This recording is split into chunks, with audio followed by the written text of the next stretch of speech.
שלום לכם. טוב, היום אני אראה לכם איך לטפל בבעיה של עומס של הקובץ של סרטוני הפראפס. אז בשביל זה אנחנו נצטרך שני דברים. דבר ראשון, זה התוכנה שבעצם תטפל בסרטוני הפראפס ותהפוך אותם לקלים יותר. לתוכנה קוראים Virtual Dub. אנחנו נחפש אותה, ניכנס ונוריד אותה. במידה ויש לכם גרסה של 32 ביט, הורידו כאן. במידה ויש לכם גרסה של 64 ביט, הורידו מכאן. אני לא חושב שגרסת הווינדוס משנה.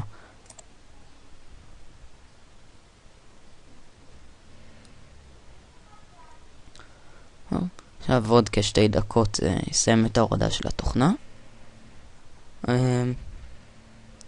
עכשיו בעצם זוהי תוכנה מאוד פשוטה. אני אבטל את ההורדה כי יש לי אותה כבר.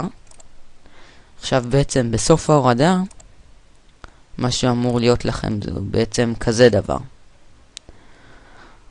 אתם תלחצו עליו שני קליקים ותלחצו כאן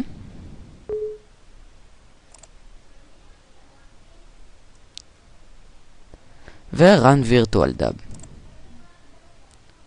אוקיי? כאן יש לכם את התוכנה בעצם. עכשיו, מה שאנחנו הולכים לעשות זה בעצם לבוא, לקחת את קובץ הפראפס, את סרטון הפראפס, אותו אנחנו רוצים להעביר.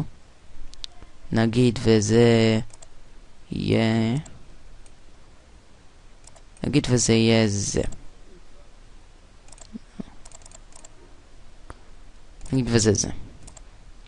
אוקיי? עכשיו, מה שאנחנו הולכים לעשות זה הולכים לוידאו, compression, או בקיצור Ctrl P, ובוחרים ב-Xvid. עכשיו, אם אתם תעשו את זה אצלכם, אתם תשימו לב שלכם אין את ה-Xvid, את האפשרות הזאת. בשביל שתהיה את האפשרות הזאת, אנחנו צריכים להוריד אותו. זה מה שאנחנו הולכים לעשות עכשיו. חוזרים לגוגל, כותבים download xvid codec, מחפשים, לוחצים על האפשרות הראשונה, וגם לאפשרות הראשונה גם. זה מוריד, זה מסיים, ברגע שזה מסיים, לוחצים על זה, מפעילים, מתקדמים בהתקנה, אין כל מיני אפשרויות מיוחדות שצריך לעשות. next, next, next. הכל לא צריך לגעת בכלום, פשוט next, ולוחצים על install. אני לא אלחץ על install כי אצלי זה כבר מותקן.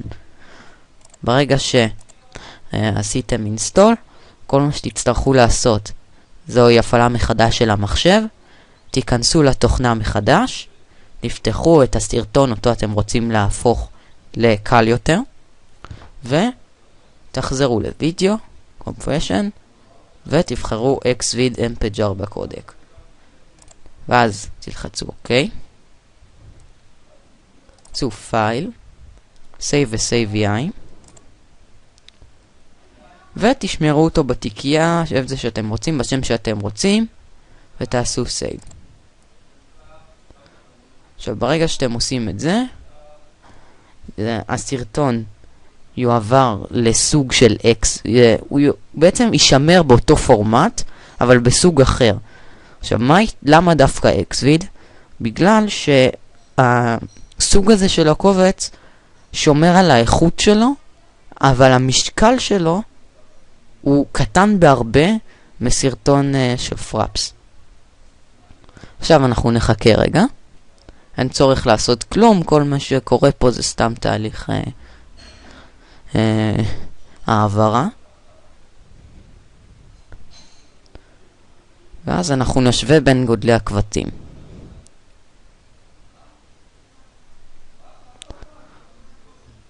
נראה. אוקיי. סרטון גמור.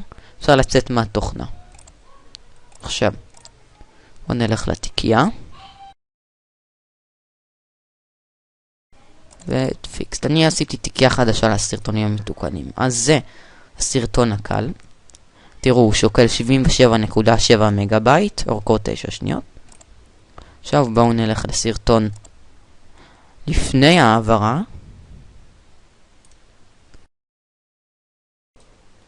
הנה, זה הסרטון לפני העברה. 9 שניות, ותראו, 188 מגה בייט.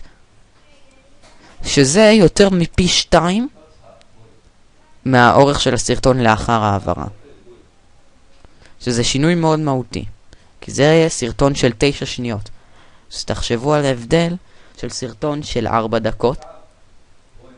יכול לשנות הרבה. טוב, זהו בעצם המדריך שלנו. מקווה שעזרתי לכם ושזה יועיל לכם בעתיד. להתראות.